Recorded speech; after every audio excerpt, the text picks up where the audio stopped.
Hi guys, good evening. Si Coco. Kapapasok lang dito. Wounded si Coco. Dahil nakapasok pala si Kitkit dito. Yan. Nagpambuno yung dalawa. Dami tuloy sugat ni Coco. Dati lang sugat, nagkaroon pa ng ibang sugat. At hindi lang yan, sa iba pang parte ng kanyang katawan, ay puro sugat din. Ano puti? Kawawa naman si Daddy, no? Ang dami niyang sugat. Kasi hindi naman niya marunong makipag-away. Akala mo lang nakikipag-away. Pero laro lang sa kanya. Eh si Kitkit talagang nilalabanan siya. Wawa naman si Coco. Kinabukasan. Ay Coco. Kaya si Coco. Grabe yung tama niyo. Kaya si Kitkit naaway na ng mga kapatid niya tsaka ni Mami Cupcake. Kasi nakita nila yung ginawa kay Coco. Coco naman ano lang to para naglalaro eh. Kaya si Kitkit halos walang tama.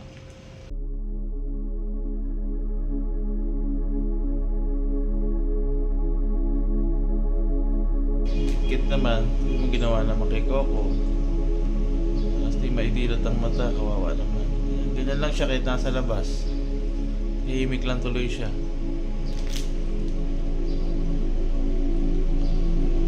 Oh. Wala, ginusto mo yan eh. Makipag-away din kay Kitkit eh, kaya yan. Masugat ka. Isin mo yan. Kaya kahit nasa labas tahimik siya.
Kaya yan ang itsura ni Coco at saka ni Kitkit. Tanawa na lang sila sa may pintuan. Kasi hindi sila pwede talaga magsamang dalawa eh.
Coco naman, hindi nilulubayan ng tanaw si Kitkit.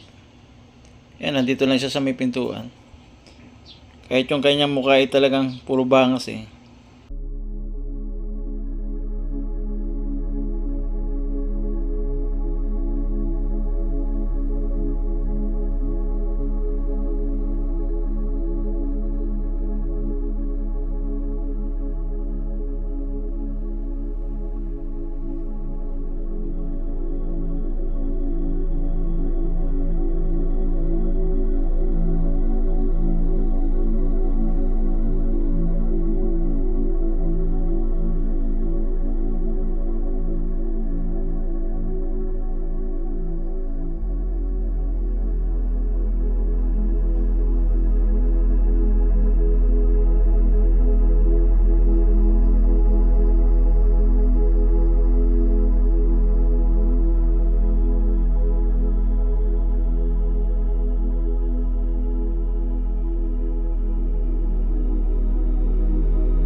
Si Batiko nandito.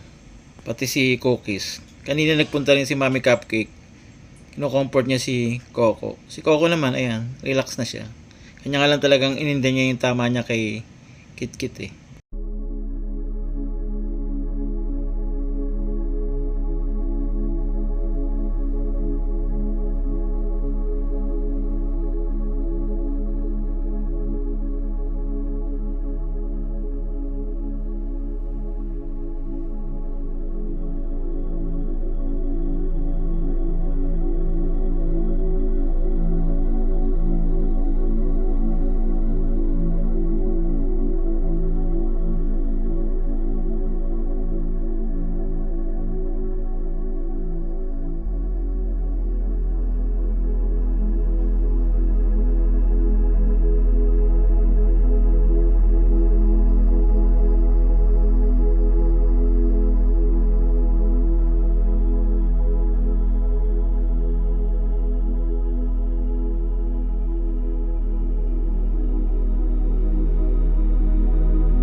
Ang mga little kittens naman, oh.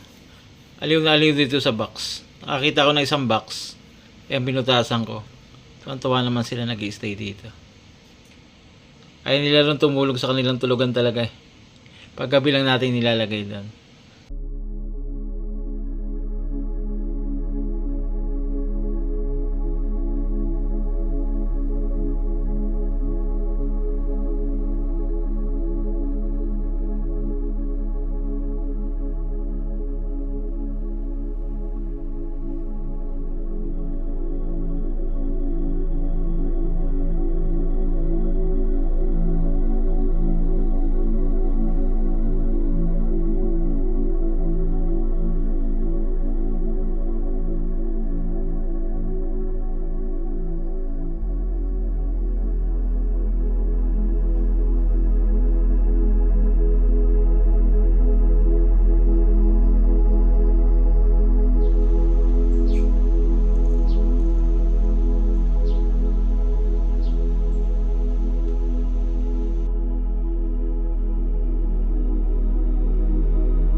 Guys, nung hapon na, si Cookies nandito na sa loob. Nung pumasok ako. At saka si Coco. Palibasa nga may iniinda, masakit yung kanyang mga sugat. Kaya hindi siya masyado magalaw. Dito, tulog na naman.